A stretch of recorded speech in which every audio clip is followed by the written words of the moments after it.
से आप करते क्या हैं? सर जी वैसे तो मैं रिक्शा चलाता हूं सर जी, मगर मुझे ये बहुत बड़ी खुशी तो है आप कि भी हाँ, जी मुझे बहुत बड़ी खुशी है कि बीजेपी की सरकार बन रही है सर, जो हमारे हित में काम कर रहा है। हम यही चाहेंगे कि उसी की सरकार तो बने। आप भाजपा से कार्यकर्ता के तौर पे कैसे जुड़े? सर हम ऐसे जुड़े हुए हैं कि जो ब्रजभूषण सिंह जी हैं, हम उन्हीं के साथ में चुनाव में उनके चले हुए हैं, उन्हीं द्वारा। अच्छा, आप क्या करते हैं? आपका क्या नाम है? सत्या। सत्या। सत्या, आपका ये जो चुनाव परिणाम आए हैं इसके बारे में आपका क्या ख्याल है? माशाल्लाह बहुत अच्छा है, बहुत अच्छा, बहुत खुश है। हम तो 1 साल पहले ही बोल दिया था बीजेपी आएगी तो आएगी, फुल बहुमत से आएगी। आप ये चुनाव परिणाम देख रहे हैं जी, तो आपको कैसा लग रहा है? देखिए ये चुनाव परिणाम मोदी जी के जो काम की वजह से हैं, योगी जी के, उसी के आधार पे जनता ने उनका आकलन किया है और उसी आधार पे लग रहा था कि भाजपा की ही सरकार दोबारा बनेगी, भाजपा सरकार ही सेंट्रल में आएगी। आपको क्या लगता है कि कौन से काम ऐसे खास रहे हैं जो इनके कारण जो है लोगों ने इतना जबरदस्त समर्थन दिया भाजपा को? एक तो राष्ट्रवाद का मामला जो था सबसे ऊपर था, दूसरा जो गरीबों के लिए गैस सिलेंडर, आवास योजना, शौचालय वगैरह ये सब चीज़ें जो गरीबों को जो चाहिए उनकी ज़रूरत के हिसाब से, इन सब पे सरकार ने गौर किया है, तो इसीलिए जनता का समर्थन उनके साथ। आप आइए, आपको ये जो चुनाव परिणाम आ रहे हैं ये कैसे लग रहे हैं? सही लग रहा है, हैं? सही लग रहा है। सही लग रहे हैं? जी जी क्या भाजपा का सत्ता में लौटना अच्छा है? जी जी। क्यों? आवास उसने योजना बहुत दिया गांव जी। में, 12,000 लेटरिंग, 1,40,000 कॉलोनी। सबसे अच्छा ये काम अच्छा लगा है कि सबके खाते में पैसा आ रहा है, जी किसी प्रधान के हाथ पैर पकड़ने नहीं पड़ रहे बस। जी। आपका क्या कहना है? सर यही कहना है, बीजेपी आई है, मेरे ख्याल से बहुत अच्छी चीज़ है और इनको आयुष्मान योजना और ये सब वापस इनको लेके आई है और यही है। कुल मिलाकर के आपने देखा होगा कि चुनाव परिणामों से लोग जो हैं काफी खुश हैं, उत्साहित हैं और एक बात और सामने आई है कि लोगों ने ये बताया है कि आखिर उन्होंने भाजपा को वोट क्यों दिया। हाँ। ये बात बिल्कुल साफ हो गई है कि भारतीय जनता पार्टी को उसके विकास कामों के लिए, उसके गरीबों के बारे में सोचने के लिए और उसकी दूरदर्शिता के लिए लोगों ने पसंद किया है। राजू जी, जो आपने जिन लोगों से बात करी, हमने ये देखा, गौर किया, उसमें से एक भी ऐसा नहीं मिला जिसने ये कहा हो कि ये परिणाम ऐसे हैं जिसमें जो नहीं आने चाहिए, यानी उसका विरोध कर रहा हो। यानी जितने भी लोग आपको मिले उन सब ने, और उसमें सबसे अच्छी बात ये है कि उसमें तमाम वो लोग हैं जो मध्यम वर्ग के हैं, निम्न वर्ग के हैं, उन लोगों ने सराहा। और ये बात जो हम अपने स्टूडियो में लगातार चर्चा कर रहे हैं कि कहीं ना कहीं मुद्दे जो थे वो ये थे कि जो योजनाएं थी वो लोगों तक पहुंच पाई। क्या वाकई में योजनाएं लोगों तक पहुंच गई, आपको लग रहा है? बिल्कुल योजनाएं लोगों तक पहुंची हैं और एक सबसे बड़ी बात क्या हुई है कि इस बार के चुनाव में मतदाता चुप रहा है। आपने देखा होगा कि बहुत लंबे समय तक कई चरणों में मतदान हुआ है, लेकिन मतदाताओं ने बड़े ही शांतिपूर्ण ढंग से अपना मतदान किया है और कभी ये नहीं बताया कि हम क्या करने जा रहे हैं। यही कारण था कि अभी मतदान के जो अंतिम चरण था तब तक लोगों को यह नहीं मालूम था कि क्या परिणाम आने वाले हैं। हालांकि भाजपा के नेता, बड़े नेता सभी इस बारे में जो है दावे कर रहे थे कि उनके पक्ष में सरकार बनेगी, लेकिन इस तरह का जो जनादेश आया है इसकी उम्मीद मुझे लगता है कि शायद उन नेताओं को भी नहीं रही होगी। उन नेताओं को भी नहीं रही होगी। राजू जी, अगर बात करें, जब हम 2014 के चुनाव में थे तो एक नाम सामने निकल के आया था, वो था प्रधानमंत्री नरेंद्र मोदी का नाम, कि नाम। क्या अब नाम के साथ में ये जो वोट मिला है ये उनके काम पर भी वोट मिला है? मैं इसके बारे में जवाब लेने के लिए मैं जा रहा हूं, हमारे साथ में कुछ और भी लोग खड़े हैं। आप आइए, आप आइए। ये बताइए कि ये मोदी जी इस समय जबरदस्त, मोदी के नेतृत्व में पार्टी, भारतीय जनता पार्टी जीत रही है, तो आपको लगता है कि उनके काम के ऊपर या मोदी के नाम के ऊपर वोट पड़ा है? सर उनके काम के ऊपर वोट पड़ा है। जी सर। आपका क्या काम के ऊपर पड़ा है। काम के ऊपर वोट पड़ा है। आपको इन चुनाव परिणामों से लग रहा है कि जो लोग चाहते थे वैसा ही हुआ है? 100% है जी, 100% है, उम्मीद 100% है निकलेगी भाजपा। देखिए ये बात मैंने आपसे जनता से ही मैंने पूछवाई है कि मोदी के काम को लेकर के, और मुझे लग रहा है मोदी का व्यक्तित्व भी ऐसा था कि उसको लेकर के लोगों ने जबरदस्त जनादेश भारतीय जनता पार्टी को दिया है। ठीक है राजू जी, आप चिलचिलाती धूप में गर्मी में खड़े होकर लोगों से बात कर रहे हैं, पूछ रहे हैं, बहुत धन्यवाद पूरी जानकारी के लिए आपका। आपके पास फिर लौट कर आएंगे। अब यहां पर हम चाहते हैं कि हम जब लौट कर आए हैं तो हम सीधे चलें अपने पत्रकार बंधु के पास, क्योंकि यहां पर एक बहुत कई बातें ऐसी आई जो हमारे राजीव चतुर्वेदी जी बात कर रहे थे। क्योंकि वहां पर यहाँ पर जैसे हम बात कर रहे हैं तो राजनीतिक दलों के नेता हैं, जाहिर सी बात है मनीष जी, जितेंद्र जी, अमित जी, ये सब अपने दलों की बात करेंगे। लेकिन वो जो रिक्शा चलाने वाले थे जो बात कर रहे थे, जो रिक्शे चलाने वाले थे जो बात कर रहे थे, जो आम लोग थे, और एक बड़ी खबर है हमारे पास आ रही है, अगर हम उसकी तरफ नजर दौड़ाएं तो, कि मुलायम सिंह यादव के बारे में खबर आ रही है कि मुलायम सिंह यादव जो हैं वो लगातार आगे चल रहे हैं, 14,691 वोटों से आगे चल रहे हैं। तो ये एक बड़ी बात है कि वो लगातार बढ़त बनाए हुए हैं, और उन्होंने कहा भी था, और अच्छी बात ये कि उन्होंने आशीर्वाद भी खुद दिया था नरेंद्र मोदी जी को कि आप भी लौट के आएंगे, और वो भी लौट के आ रहे हैं। खैर, ये हम फिर लौट के आएंगे, ये बड़ी खबर थी, हमने ये खबर जो है बता दी जनता तक कि मुलायम सिंह यादव जो हैं फिलहाल वो मुलायम सिंह यादव बढ़त बनाए हुए हैं, आगे आगे चल रहे हैं, आगे बढ़ रहे हैं। लेकिन सुरेश बहादुर जी जो आम रिक्शा चलाने वाला है, जब राजू चतुर्वेदी जी उससे बात कर रहे थे तो वो ये कह रहे थे कि हमें फायदे ये हुए हैं कि जो पैसा हमारे खाते में सीधे आ रहा है, प्रधान के पैर नहीं पकड़ने पड़ रहे हैं। मतलब बोलने में भी वो हिचकिचा रहे थे, लेकिन किसी तरह से वो बोल के अपनी बात कहना चाह रहे थे, कह पा रहे थे। क्या आपको लगता है कि वाकई में जो काम हुए हैं वो काम योगी सरकार आने के बाद उस ज्यादा तेजी से हो पाए जिससे लोगों तक पहुंच पाए? नहीं, देखिए, चुनाव में निश्चित रूप से जो 2,000 रुपए खाते में गए हैं उसका असर भी दिखाई पड़ा है, इसमें कोई दो राय नहीं। और जनता, एक बात देखिए, हमारी जनता की एक बात है, मैं जनता को दोस्त, तात्कालिक जो लाभ होता है उसका असर दिखाई देता है। और हमारी जनता में क्या, हम सब में एक आदत है, हमें भूलने की जरा ज्यादा आदत है, तो कहीं ना कहीं इसका भी इम्पैक्ट दिखाई देता है। अब फिर मैं बार बार जोर दे के कहूंगा, भले ही आप सारे लोगों से बात करें, सारे लोगों से चर्चा करें, कहीं जैसे अभी आपने प्रियंका की बात कही थी, निश्चित रूप से प्रियंका राजनीति में आई, प्रियंका आई, प्रियंका का असर देखने को मिला भी, दिखाई भी दिया। मैं ये नहीं बात करता कि मत प्रतिशत क्या होगा या सीटों का बंटवारा क्या होगा, सीटें कितने मिली, मैं नहीं बात करता, लेकिन बात यहाँ प्रियंका की थी ही नहीं। मैंने कहा ना, बात व्यक्ति से उठ करके देश पर चली गई। जब देश पर बात चली, मैं इसीलिए कोई कॉम्पिटिटिव स्टडी नहीं कर रहा हूं, कॉम्पिटिटिव कोई चर्चा करना चाहता हूं। जब बात देश पे चली गई तो लोगों ने देश को चुना, फिर वही चर्चा का विषय हो जाता है। भाई अमित जी, या आप कहेंगे क्या मैं देश प्रेमी नहीं हूं? हमें जनता हमें कहे ना हम देश प्रेमी हैं। भाई उसने कहा कि देश प्रेम जो है वो सिर्फ मोदी जी के हाथों में सुरक्षित है। मोदी जी उसको कन्विंस करने में कामयाब रहे हमारे यहाँ। हाँ। हम लाख दावा करते रहे। हाँ। हमने भी जनता को बताया कि नहीं, हम हैं देश प्रेमी। लेकिन सुरेश जी, देश प्रेम जो है वो कई तरह का होता है। राजीव जी की जो जिन लोगों से बात कर रहे थे, अगर वो भी एक देश प्रेम है एक तरह का, खाली देश प्रेम ये नहीं है कि हम पाकिस्तान या चीन से सुरक्षित रहें। देश प्रेम ये भी है कि यहाँ के जो लोग हैं उनके खातों में सीधा पैसा पहुंच जाए, उनको बिजली मिल जाए, उनको घर मिल जाए। वो स्वीकार भले कर, मैं एक बात पे आपसे बिल्कुल कहूंगा कि पूरा का पूरा असर राष्ट्रीय सुरक्षा पर और देश की भावना पर और देश प्रेम पर गया है। ये इसने चुनाव में ऐसा मोड़ दिया है, ऐसा पलटी खाया है कि मैं कई ऐसे व्यक्तियों को जानता हूं जिससे बात हुई बाद में, जो बिल्कुल मन बना चुके थे और उनका जानकारी थी, नहीं साहब अब देश की बात है, इसलिए मोदी जी कोड देंगे। अब देश की बात है। मनीष जी, यहाँ पे आप आपको जोड़ेंगे, ये बड़ा यहाँ पर हम आपको जोड़ेंगे, क्योंकि एक बात यहाँ पर जब ये ऐलान हुआ कि गठबंधन होगा, अब मायावती और अखिलेश यादव मिलकर साथ में चुनाव लड़ेंगे, क्या कुछ हल्का आपको डर लगा, या आपको लगा होगा कि अब हमारे सामने कंपटीशन बहुत तगड़ा होने वाला है, ऐसा कुछ आपको लगा? फिर आपने अपनी कुछ रणनीति चेंज की, क्या कुछ हुआ वहां पे? देखिए, हम कभी भी, पहले भी हम कहते आए, आज भी कहते हैं कि युद्ध और चुनाव में कभी भी विरोधी को कमजोर नहीं मानना चाहिए, और हमने कभी भी किसी को कमजोर मान के अपनी रणनीति नहीं बनाई। हाँ, ये है कि हम पहले दिन से हम कह रहे थे कि हम अब 51% वोटों की लड़ाई लड़ेंगे। इसके लिए हमने बूथों पे काम किया, हमारे संगठन तंत्र ने काम किया। याद होगा पिछले साल गर्मियों में जब सब लोग अपने अपनी जगहों पे थे, तो हमारे कार्यकर्ता गांव में गए और गांव में रात्रि विश्राम किया। जो योजनाएं हम लोग लेके गए थे उसका हमने ग्राउंड जीरो चेक किया कि योजनाएं पहुंच रही नहीं पहुंच रही है, नहीं पहुंच रही है तो क्या उसमें कोई घपला घोटाला तो नहीं हो रहा है, कोई इसमें सरकारी व्यक्ति कोई गड़बड़ी तो नहीं कर रहा है। उसके बाद फिर हमने 6 महीने उस पर वर्क किया, और जाड़े के महीनों में हमने पदयात्राएं की। अगर आपको ध्यान में होगा, सभी कार्यकर्ता, सभी बड़े नेता शामिल हुए उन पदयात्राओं में, और पदयात्राओं के माध्यम से फिर हम अपनी योजनाओं को लेके गए। और हमने जैसे 2011 का सामाजिक और आर्थिक सर्वे जो था उसके आधार पर योजनाओं को लागू किया था।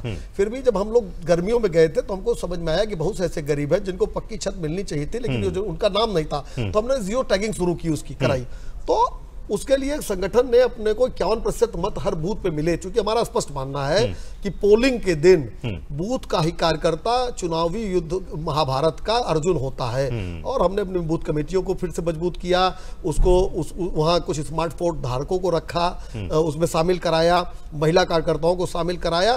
तो यानी जो एक तरफ से योजनाएं थी, प्रधानमंत्री जी के काम थे, और ग्राउंड पे उसको हम फलीभूत हो, इसके लिए भी हमारे संगठन तत्व ने काम किया। सरकार और संगठन का जो मिली जुली ये लड़ाई थी, उसके नाते से परिणाम हमारे सामने है। ठीक है, परिणाम आपके सामने है। अभी परिणाम तो नहीं, अभी केवल रुझान है, लेकिन उम्मीद है कि ये रुझान जब परिणामों में बदलेंगे तो तस्वीर जो देश के सामने आएगी वो अपने आप में एक ऐसी होगी कि जितेंद्र जी, बात अभी देखिए मनीष जी ने एकदम साफ तौर पे कही कि हमने अपने काम न सिर्फ किए बल्कि लोगों तक पहुंचाए। आप कहते हैं काम हमने भी किए, क्या आपने काम किए तो क्या आप पहुंचा नहीं पाए लोगों तक?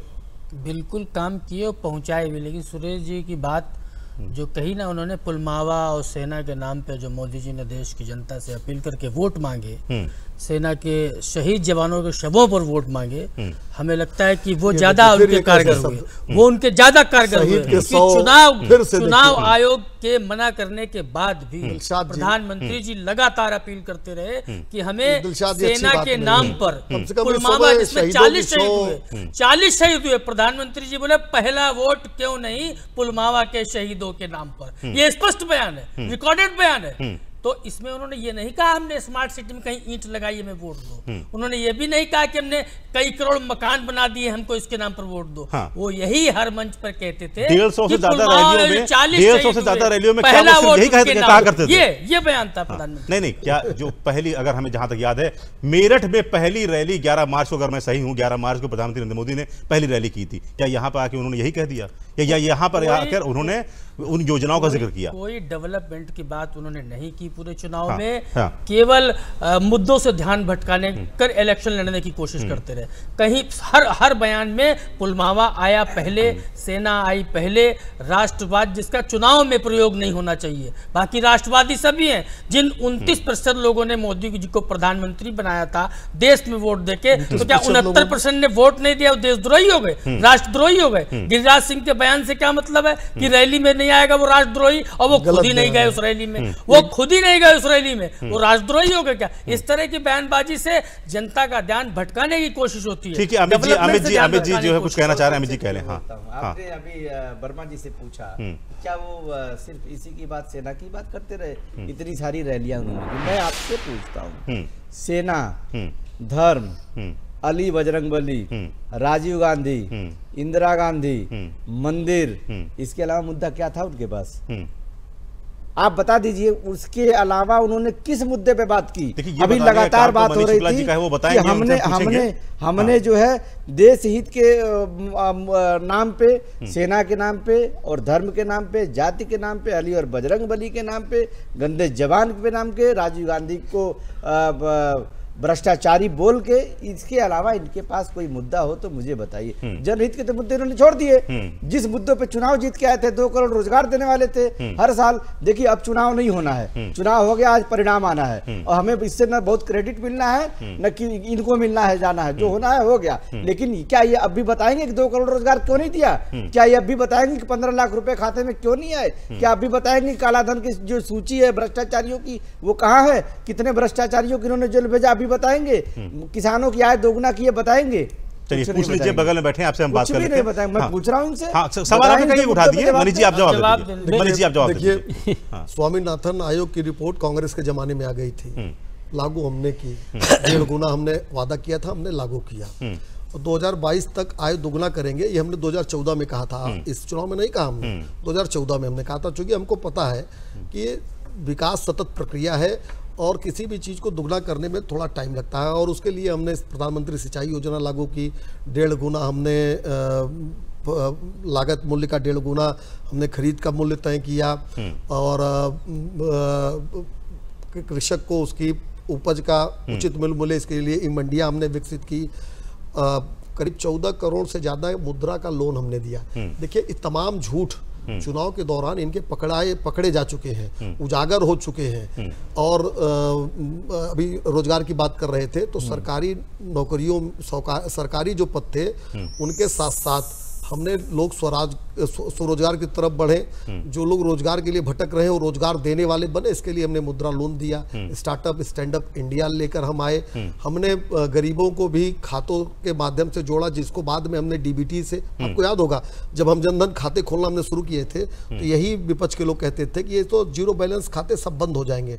वही खाते आहार नाल बने डीबीटी के माध्यम से हमारी योजनाओं को पहुंचाने के, चाहे वो सम्मान निधि हो, चाहे विभिन्न, चाहे ये गेहूं धान की खरीद हो, तमाम जो योजनाएं हम लेकर आए, सब्सिडी हमने दी उन्हीं डीबीटी के माध्यम से। जो राजीव गांधी जी कहते थे कि 15% के 15 पैसा पहुंचता है, उसको हमने 100 पैसा किया। अभी वो रिक्शा वाला कह रहा था। हाँ, वो कह रहा था। सुरेश जी, हम यहाँ पर आएंगे आपके पास, और एक बात, आंकड़ा इन्होंने रोजगार का दिया नहीं।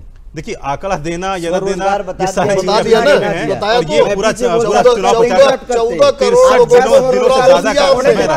रोजगार क्या आप समोसे और पकोड़े की बात कर रहे हैं? 4 करोड़ नौकरियां। देखिए, ये सारे सवाल आपने जो उठाए उसका जवाब रुझानों वाले देश नहीं बेच रहे हैं भैया। 345 सीटों तो नहीं खा रहे हैं, जनता पार्टी रुझानों में आगे चल रही है। ये जवाब जनता ने दे दिया है। अब हमें यहाँ पर जो बहस करनी है, कोई पकौड़ा बेच रहा है, आखिर अपनी मेहनत से कमा रहा है, तो आपका आपत्ति क्या है? राफेल का घोटाला दोनों झूठ आप पे पकड़ा गए। ताबूत में बात खत्म हो गई, सुप्रीम कोर्ट ने कहा आपने झूठ बोला, राफेल पे सुप्रीम कोर्ट ने झापड़ मारा। 2G पे सुप्रीम कोर्ट ने बरी किया। ठीक है अमित जी, 2G का मुकदमा सुप्रीम कोर्ट ने कायम किया। आपने खुद कहा उम्मीद है, उम्मीद रखी, हो सकता है रुझान बदले। लेकिन मेरी एक बात आपने उम्मीद की बात कही है। आखिर मुझे एक बात 30 सेकंड में कहना है कि भाई आपको पकौड़ा वाला, चाय वाले से नफरत क्यों? गरीब से नफरत मत करिए, गरीबों से नफरत मत करिए। मेरा निवेदन है, वो अपनी मेहनत से कमाते हैं, अपनी रोजी रोजगार करते हैं, परिवार चलाते हैं, आप क्यों उनसे नफरत करते हो? पीएचडी होल्डर्स पकौड़ा छान ही रहे, बना दीजिए। आप सबको चौकीदार बना दिए।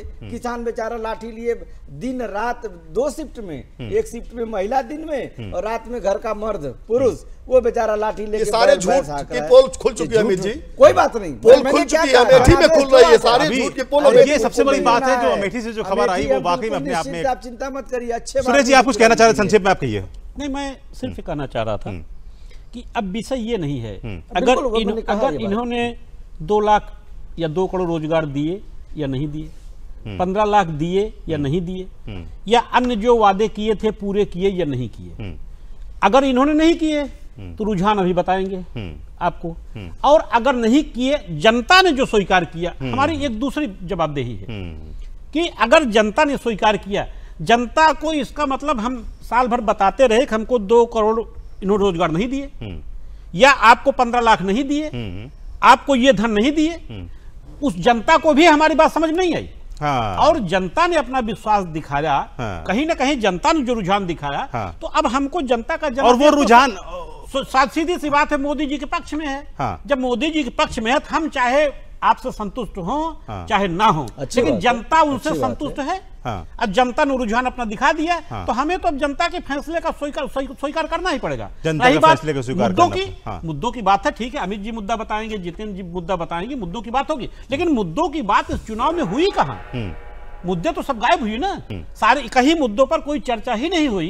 पूरा का पूरा चुनाव, फिर मैंने कहा, फिर वही बात मैं कहूंगा, एक चाहे इसको भावनात्मक चुनाव कह लीजिए, चाहे या देश प्रेम का चुनाव कह लीजिए, चुनाव का पूरा पैटर्न ही चुनाव का बदल दिया, और उस चुनावी पैटर्न में जनता ने मोदी जी का साथ दिया, जिसका रुझान हमारे सामने है। लेकिन मनीष जी, अगर हम आपसे समझने की कोशिश करें और जानने की कोशिश करें, ये बात भी तो है जैसे सुरेश जी ने कहा, लेकिन योगी सरकार बनने के बाद क्या कुछ बदलाव आपको नजर आए यहाँ पे उत्तर प्रदेश के अंदर? आपको आसानी हुई कि आप जो केंद्र सरकार की योजनाएं थी उनको आसानी से जनता तक पहुंचा सके, उसका लाभ मिला? देखिए, निश्चित रूप से हमारी 5 साल की सरकार में उत्तर प्रदेश में 3 साल स्पीड ब्रेकर सरकार थी, हमें कहते हैं। अगर हम कहते तो हमारे पास आंकड़े हैं। प्रधानमंत्री आवास योजना जब लॉन्च हुई तो 3 महीने तक यहाँ की सरकार ने लागू नहीं किया, और राज्यपाल के पत्र लिखने के बाद लागू किया, और लागू किया तो भी इनके समय में केवल 15 या 20 हजार इन्होंने आवास का पैसा रिलीज किया। केवल पैसा रिलीज करना था और दे रही थी केंद्र सरकार। तो ये गति थी। हमारी सरकार आई, हमने पावर फॉर ऑल 19 मार्च को हमारी सरकार बनी उत्तर प्रदेश में 2017 में। हमने अप्रैल में बाबा साहब के जयंती के अवसर पर हमने पावर फॉर ऑल का एग्रीमेंट किया 30 सेकंड। और वो हमने अगर आपको याद हो हमने उस पर चर्चा भी की थी, लेकिन हम चल रहे रुझान चूंकि लगातार आ रहे हैं, हमारे पास समय कम है, हम चलते हैं न्यूज रूम और जहां देखते हैं क्या गतिविधि चल रही। विजय वहां मौजूद है। विजय, क्या कुछ जानकारी है आपके पास न्यूज रूम से? जी दिलशाद, जानकारी जो ये जो ताज़ा अपडेट है यहाँ पर, ये ताज़ा अपडेट जो है जो रुझान दिखा रहे हैं वो ये दिखा रहे हैं कि एनडीए को बढ़त जो है वो ज़्यादातर सीटों में हासिल हुई है यहाँ पर, और एनडीए जो है लगातार बढ़त बनाए हुए है। आप हमारे न्यूज़ रूम का पूरा माहौल देख रहे हैं इस समय। हमारे सहयोगी लगातार पल पल की अपडेट जो है वो लोगों तक पहुँचा रहे हैं, आप तक पहुँचा रहे हैं। मेरे साथ मेरे सहयोगी राजीव जी यहाँ पर उपस्थित हैं, परवेज जैदी भी यहाँ पर मौजूद हैं। राजीव जी, आज रुझानों का जो अगर बात की जाए तो रुझान जो आ रहे हैं वो एनडीए के पक्ष में आ रहे हैं। क्या लगता है आपको, जनता ने एनडीए की जो कल्याणकारी योजनाएं थी जिन पर 5 साल काम किया है उसको भरपूर स्वीकारा है? जी, दूरदर्शन की तरफ से मैं कई बार लोगों के बीच में गया हूं और मैंने इस चीज़ को देखा कि लोगों ने विकास को लेकर के अपनी सदिच्छा जाहिर की और विकास को सपोर्ट किया है, विकास के जितने भी काम है। दूसरी बात जो थी, प्रधानमंत्री मोदी जी ने जिस ईमानदारी के साथ अपने पिछले कार्यकाल में गरीबों के लिए, पिछड़ों के लिए काम किया है, उसका भी उनको जो है, और मुझे लग रहा है उनकी पार्टी को लाभ मिला है। और एक सबसे बड़ी बात ये हुई है कि जो ऐसा तबका जो गरीब था, जिसको कि लोग ये समझते थे कि वो जात बिरादरी में बंट सकता है या उसको अन्य बातों से जो है बांटा जा सकता है, वो एकजुट हुआ और उसने एकजुट होकर के जो है भारतीय जनता पार्टी के विकास के एजेंडे को जो है स्वीकारा और उसके पक्ष में मत दिया है। यानी जनता ने जो जातीय समीकरण की बात जो पार्टियां कर रही थी उसको नकारते हुए विकास की बात को सर्वोपरि रखा है। जी बिल्कुल, और ये बात बिल्कुल सामने आई है कि ये भी एक बात चल रही थी कि इधर जो प्रचार चले, जो खासतौर पे जो जिस समय चुनाव हो रहा था, जो प्रचार चल रहे थे उस पर भी हम लोग नज़र लगाए हुए थे, तो एक बात और सामने आ रही थी कि पूरा विपक्ष एकजुट हो गया था और ये हो रहा था कि प्रधानमंत्री मोदी या तो सत्ता में आएंगे या नहीं आएंगे जी। और खुद प्रधानमंत्री जी ने भी अपनी कई सभाओं में मोदी जी ने ये कहा कि आपका मत जो है मुझे मिलेगा जी। यानी कि मुझे कुछ ऐसा भी लगता है कि मोदी जी का जो करिश्माई व्यक्तित्व है उसको भी जो है मतदाताओं ने जो है स्वीकार किया है और उसको जो है बढ़ चढ़ करके उस पर वोट दिए हैं। बिल्कुल, ये मोदी लहर का असर है। परवेज जैदी हमारे साथ हैं। परवेज जी, ये बताइए कि जो एग्जिट पोल जो नतीजे आ रहे थे, रुझान जो आ रहे हैं, उनमें सिमिलरिटी कहाँ तक पाते हैं? आप कह सकते हैं कि ज़्यादातर एग्जिट पोल जो हैं वो अपने खरे उतरे हैं और तकरीबन जो सीटें दी जा रही थी और वो मिला, लेकिन राज्यवार जो एग्जिट पोल ने सीटें दी उनमें कई में वो है, उत्तर प्रदेश में जैसे एक ने दिया था ये गठबंधन आगे रहेगा, लेकिन वो भारतीय जनता पार्टी से कहीं पीछे दिख रहा है और वो भारतीय जनता पार्टी ने इसमें काफ़ी बढ़त बनाई है, तो वो भी एग्जिट पोल यहाँ फेल हुआ है, लेकिन भारतीय जनता पार्टी को इसमें यहाँ पे भी फायदा हो रहा है। बिल्कुल बिल्कुल, तो कुल मिलाकर अगर न्यूज़ रूम के अपडेट की बात की जाए तो ताज़ा हालात ये हैं कि एनडीए रुझान में आगे बढ़ रहा है, लगातार बढ़ता जा रहा है। हमारे सहयोगी राजीव जी ने जैसा बताया कि जातीय समीकरण से ऊपर उठकर जो है विकास की बात की है जनता ने और साथ ही जो है कल्याणकारी योजनाओं को जो है स्वीकार किया है। फिलहाल दिलशाद आपके पास वापस आते हैं, धन्यवाद। बहुत धन्यवाद आपका पूरी जानकारी के लिए, खासकर राजीव जी ने जो बात बताई कि फिर से वही बात जो घूम घूम के आ रही है, और अगर अमित जी से ये बात हम पूछेंगे तो अमित जी कहीं ना कहीं इस बात को जब सुनते हैं तो वो उस पर अपना ही सवाल खड़ा कर देते हैं। हमारे राजीव जी भी यही बता रहे थे वो कि जो ये मोदी लहर जो कहा गया 2014 में बात की गई, अगर हम अब बात करें, जब चुनाव का आखिरी चरण 7वां चरण पूरा हुआ तो कांग्रेस अध्यक्ष राहुल गांधी ने एक बात कही और उस वक्त जब उन्होंने बात की तो उसे गंभीरता से लिया भी गया। उन्होंने कहा हमने मोदी के सारे दरवाजे बंद कर दिए। क्या उन्होंने दरवाजे बंद कर दिए लेकिन सिटकनी लगाना भूल गए थे?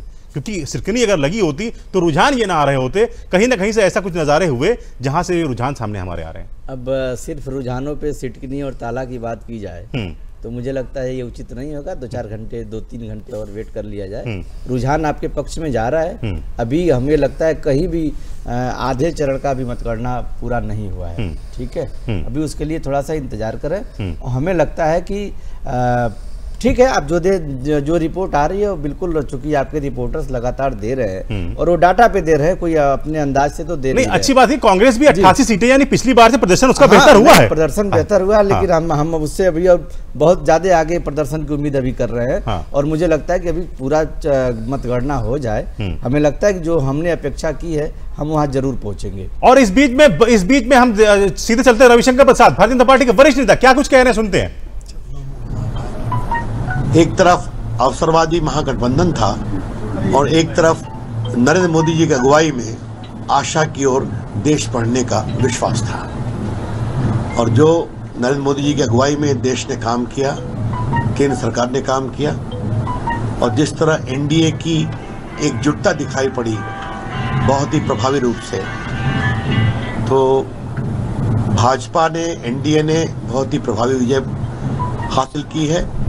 बिहार में 40 में 37 जगह हम लोग लीड कर रहे हैं और उत्तर प्रदेश का रिजल्ट भी बहुत उत्साहवर्धक है। बंगाल, उड़ीसा, तेलंगाना, ये नए क्षेत्र हैं जहां भाजपा बहुत अच्छा कर रही है। और उत्तर भारत, पश्चिम भारत, ये सब जो इलाके थे हमारे विजय के, वहां भाजपा का परचम एनडीए के साथ बहुत ही प्रभावी रूप से लहरा रहा है। तो मैं बाकी तो विस्तार से चर्चा दिल्ली से होगी, वहां से कमेंट किया जाएगा। लेकिन आज के दिन मैं अपने नेता प्रधानमंत्री जी को बहुत ही विनम्रतापूर्वक प्रणाम करता हूं, उनका अभिनंदन करता हूं कि 30 वर्षों। तो ये थे रविशंकर प्रसाद, भारतीय जनता पार्टी के वरिष्ठ नेता, जो पटना से जानकारी दे रहे थे और कह रहे थे कि किस तरह से भारतीय जनता पार्टी जो एनडीए के साथ में परचम लहरा रही है उस पर वो खुशी जता रहे थे, खुशी जाहिर कर रहे थे। जाहिर सी बात है, अगर हम आपके पास लौटकर आए और बात करें अमित जी, जैसे जो बात आप कह रहे थे उसी बात को हम आगे लेके चलें। जो आपकी बात है कि अभी तो शुरुआत है, आपका प्रदर्शन 88 सीटों तक अगर रुझान है तो प्रदर्शन तो आपका बेहतर हुआ है। लेकिन हाँ, ये जरूर है कि जो आप अपनी उम्मीद कर रहे होंगे उस उम्मीद तक आप नहीं पहुंच पाए। लेकिन जो प्रदर्शन बेहतर हुआ उसकी वजह से आप क्या मानते हैं, किस वजह से आप प्रदर्शन बेहतर कर पाए अपना? देखिए, एक चीज़ आपको बता दें, 2014 के बाद से ही, जब से मोदी जी सत्ता में आए 2014 में, जो वादा खिलाफी उनकी लगातार चलती रही। आप तमाम योजनाएं देखिए, तब तो फिर शुक्ला जी, ये नहीं, एक मिनट बता दूं, अगर बढ़त आदर्श से मिल रही है हमारी, अगर आपके लिए अगर हंसने की बात है तो ये आपका अहंकार, आप जितनी योजनाएं चल रहे हो सारी योजनाएं चल रही थी। ठीक है, नाम बदल के जिन योजनाओं का लाभ आप लेना चाहते हो और जनता के बीच पहुंचाइए। चलिए, आज उनका हंसने का दिन है, उनको हंसने दीजिए, मुस्कुराने दीजिए, खुशी मनाने दीजिए। अरे भाई, भाजपा कार्यालय तो एक भी नतीजा आया नहीं, आदर्श में से आप ले रहे हैं। आया नहीं है, नतीजे का इंतजार करिए, मैं इतना कह रहा हूँ। नतीजा तो नहीं आया तो कर आप 44 से नीचे जाएंगे अभी। ठीक है, जो जिस तरह झूठ बोला राहुल गांधी ने जनता के सामने, करिए, चौकीदार, ईमानदार, प्योर चौकीदार को चोर बताया है, उसका परिणाम है पकड़ाए है राहुल गांधी जी। सुप्रीम कोर्ट ने लताड़ा है उनको। क्या लताड़ा है? लताड़ा, उन्होंने कहा माफी मांगो, माफी मांगा उन्होंने। क्या जानकारी? पहले कहा खेद है, फिर डांट खाया उन्होंने। सुप्रीम कोर्ट की बात छोड़िए, सुप्रीम कोर्ट की अगर इस मुद्दे को आप लेके आए हैं, चौकीदार चोर है, हम भी इसको वापस नहीं ले रहे हैं, हम भी कह रहे हैं चौकीदार चोर है। आप कह सकते हैं, लेकिन जनता ने वापस करेगी। मनीष जी, माफी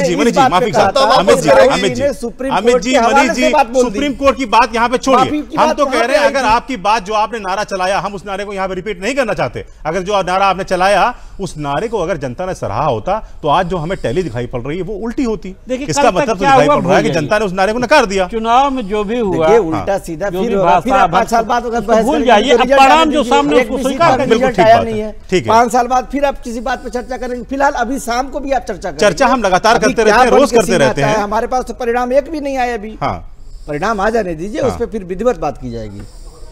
समीक्षा तब होगी ना परिणामों के बाद। बिल्कुल, और रुझानों पर क्या, मैं हो सकता है और विस्तृत तरीके से अमित, हो सकता है मैं निरुत्तर हो जाऊं, तो थोड़ा सा वेट कर लिया जाए। सही बात, इतना तो इंतजार करना पड़ेगा। लेकिन जो रुझान है सामने आ रहे हैं, देखिए एक चीज ये भी दिखाई पड़ती है अमित जी, अब तक के हमने दिखाया, भारतीय जनता पार्टी से रविशंकर प्रसाद हैं, शाहनवाज हुसैन है, सब निकल के सामने आ रहे हैं और कहीं ना कहीं बोल रहे हैं, बयान दे रहे हैं और जीत की खुशी मना रहे हैं, जश्न मना रहे हैं। कांग्रेस से बोल रहे हैं लेकिन कांग्रेस से इस बार भी उतने ही प्रभावी तरीके से अमित गुरु भी बोल रहे हैं, अमित गुरु भी बोल रहे हैं।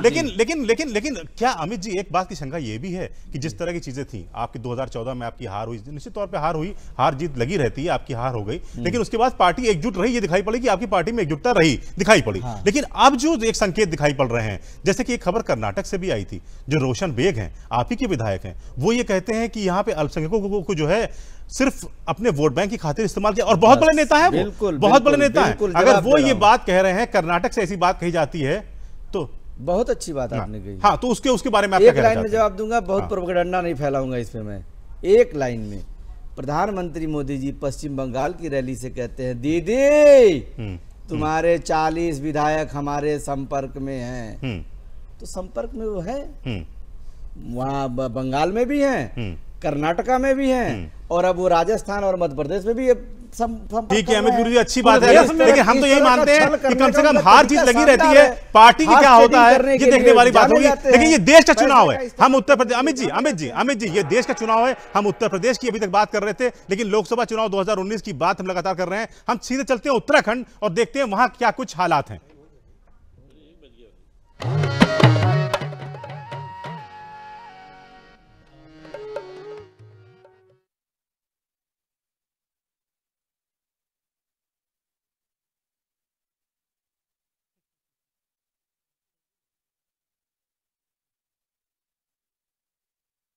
धन्यवाद हमारे सहयोगी दिलशाद को। आप सुन रहे थे डीडीयूपी लखनऊ से, और लगातार आज सुबह से हम ये चुनावी चर्चा जारी रखे हुए हैं, और सुबह 8 बजे से हमने इस चर्चा को शुरू किया था। आज का हमारा जो कार्यक्रम है उसमें हम लगातार आपको चुनाव किन मुद्दों पर लड़ा गया, और इस चुनाव में अब परिणाम जो आने वाले हैं, और जो हम देख रहे हैं एग्जिट पोल के जो नतीजे हैं वो भी लगभग स्पष्ट होते नजर आ रहे हैं। और इस चुनावी चर्चा को अब आगे बढ़ाने के लिए स्टूडियो में मैं यानी कि गिरीश लखेड़ा उपस्थित हूं, और आप सभी दर्शकों का हार्दिक स्वागत करता हूं। हमारे साथ कुछ मेहमान यहां पर उपस्थित हैं इस चुनावी चर्चा को आगे बढ़ाने के लिए। मैं क्रमवार उनका परिचय आपसे करवा देता हूं। वरिष्ठ पत्रकार जय सिंह रावत जी हमारे साथ में